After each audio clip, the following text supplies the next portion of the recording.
a worry today, yeah, and boys need to sort that out going forward. But we had the right intent. We tried to play the game in the right manner. It was just our execution that let us down on a number of occasions, and that's why we put ourselves under that pressure.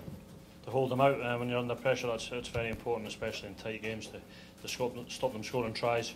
And we obviously won the game by a couple of points in the end. So, as I mentioned, our first up D probably wasn't that good. It was good in parts, slipped off, and then our cover defence was pretty good, and that saved us, I think, today. There's a good contingent of Scotland fans here today. How did that help you guys? Oh, it's always great to see. The Scottish fans, they're very vocal and passionate, and I think there's a lot of Scots over here, so we were just pleased to be able to give them the win. Would have liked to win by more points, but credit where credit's due to Canada. Hats off to them, they played well, but we're just pleased to get the win. Coach Jeff Ellis, CNN Speaker reports.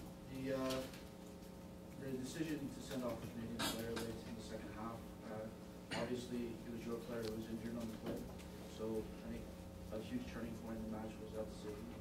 So your thoughts maybe on the incident? Yeah.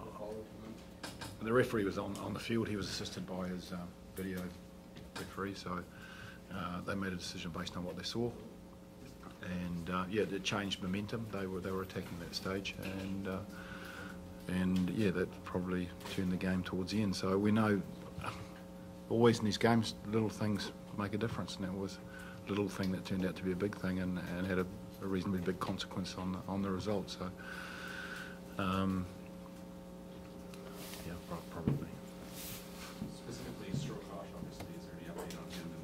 And on top of that, you've lost, you had a number of players go off injured. Concern going forward. So that's my major concern is we've got 2 more games. We lost 2 loose forwards today.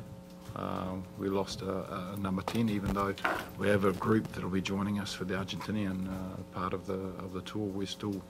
We're losing a number of players. At the end of the season for Northern Hemisphere players, you can see that there's an element of fatigue on the field. We probably don't have the same energy we would have at the start of the season, and injuries don't help. So Straka will be, he's in hospital just to have a check and make sure he's okay. And, his season will be over.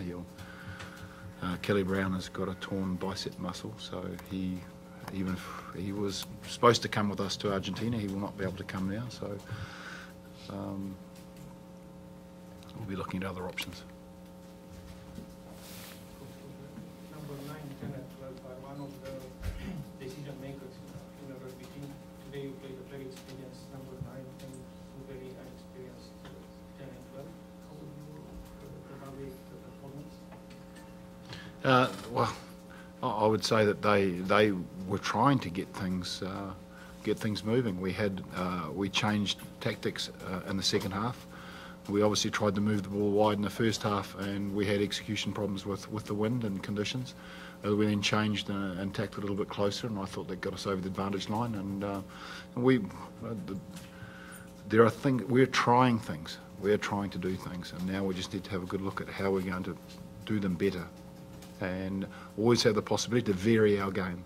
So, like I say, I'm happy with the endeavour. Endeavour was important, and now it's just a matter of making sure that we repeat good things and have a good look at ourselves.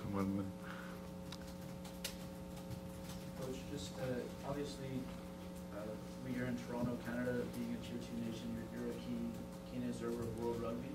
Were there parts of the game that Canada produced something that maybe you didn't expect, whether it be their ability to kind of deal with the driving maul or other facets of the game that kind of impressed you? Oh, I think what you saw from Canada today was is a good insight to the way they approach and see the game. They lost last week against Japan after leading by 20 odd points at half time. They were very angry. You could see that. And I think the first couple of rucks there was a couple of exchanges, and they obviously wanted to impose physically, and they are very good by applying that to getting over the advantage line. So I certainly don't want to give any idea. I think they played particularly well. I don't want to help them. I think they're doing some pretty good things. This is your first win on Canadian soil in a long time. What does this mean for Scotland? it means what it is. It was a difficult win, a very difficult win. We think that Canada's developing. They've done very well in their sevens program.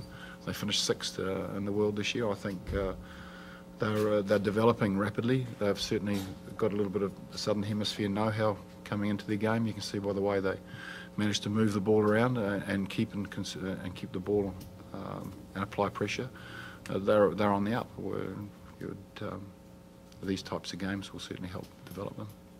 Greg, you're up against Phil Mack today, who put in probably one of his best performances we've seen in a Canadian shirt. What was he doing that was so challenging for you as his opposite number? Yeah, he had a tidy game. I think we actually managed to put them under a lot of pressure at the base of their 8 and 9, and we gave them a lot of problems in the first half. He scooted round the ruck a couple of times. A couple of times I disagreed with the referee. I thought a couple of the Canadian boys helped him out, but fair play. He's a sharp player. He's lively. He scoots about, and he got in behind us a couple of times. So once he breaks the line in and around that ruck, it's hard to defend. So he had a tidy game, but as I said, I think our scramble defence in behind that managed to stifle that just in time.